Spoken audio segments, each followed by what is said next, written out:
It is good food when it is properly prepared, but when a village has soaked its soil-laden manicock tubers in one and the same pool of water for years, the water in that pool becomes a trifle strong, and both it and the manioc get a smell which one smelt is never to be forgotten.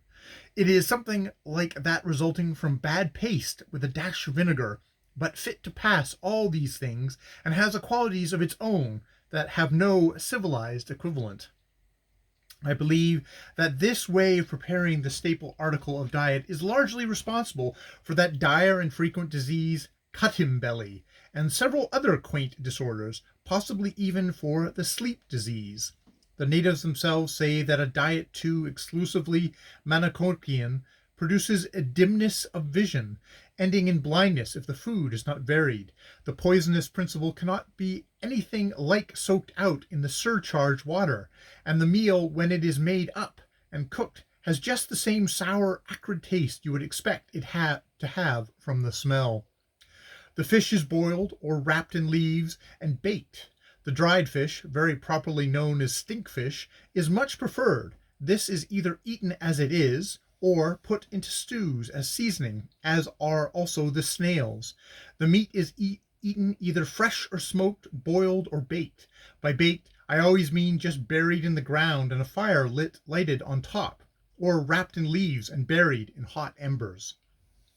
The smoked meat is badly prepared, just hung up in the smoke of the fires, which hardens it, blackening the outside quickly, but when the lumps are taken out of the smoke, in a short time cracks occur in them, and the interior part proceeds to go bad, and needless to say, maggoty. If it is kept in the smoke, as it often is to keep it out of the way of dogs and driver ants, it requires a toothsome taste and texture of a piece of old tarpaulin. Now I will ask the surviving reader who has waded through this dissertation on cookery if something should not be done to improve the degraded condition of the Bantu cooking culture, not for his physical delectation only, but because his present methods are bad for his morals, and drive the man to drink, let alone assisting in riveting him in the practice of polygamy, which the missionary parties say is an exceedingly bad practice for him to follow. The interrelationships of these two subjects may not seem on the face of it very clear, but the interrelations of customs very rarely are.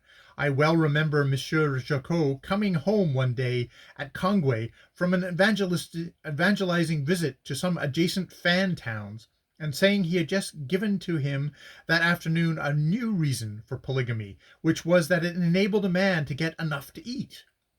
This sounds sinister from a notoriously cannibal tribe, but the explanation is that the Fans are an exceedingly hungry tribe and require a great deal of providing for. It is their custom to eat about 10 times a day when in village, and the men spend most of their time in the palaver houses at each end of the street, the women bringing them bowls of food of one kind or another all day long. When the men are away in the forest, rubber or elephant hunting, and have to cook their own food, they cannot get quite so much, but when I have come across them on these expeditions, they halted pretty regularly every 2 hours and had a substantial snack, and the gorge they all go in for after a successful elephant hunt is a thing to see once. There are other reasons which lead to the prevalence of this custom besides the cooking. One that is totally impossible for women to do the whole work of a house: look after the children, prepare and cook the food, prepare the rubber, carry the same to the markets, fetch the daily supply of water from the stream, cultivate the plantation, etc., etc. Perhaps I should say it is impossible for the dilatory African woman, for I once had an Irish charwoman who would have done the whole week's worth of an average African village in an afternoon, and then being quite fresh enough to knock some of the nonsense out of her husband's head with that of a broom, and throw a kettle of boiling water or a paraffin lamp at him if she suspected of him flirting with other ladies. That woman, who deserves fame in the annals of her country, was named Harrigan. She has attained immortality some years since by falling downstairs one Saturday night from excitement arising from the images Mr. Harrigan's conduct. But we have no Miss Harrigan in Africa. The African lady does not care a travelling whitesmith's excretion if her husband does flirt, so long as he does not go and give to another woman the cloth, etc., that she should have.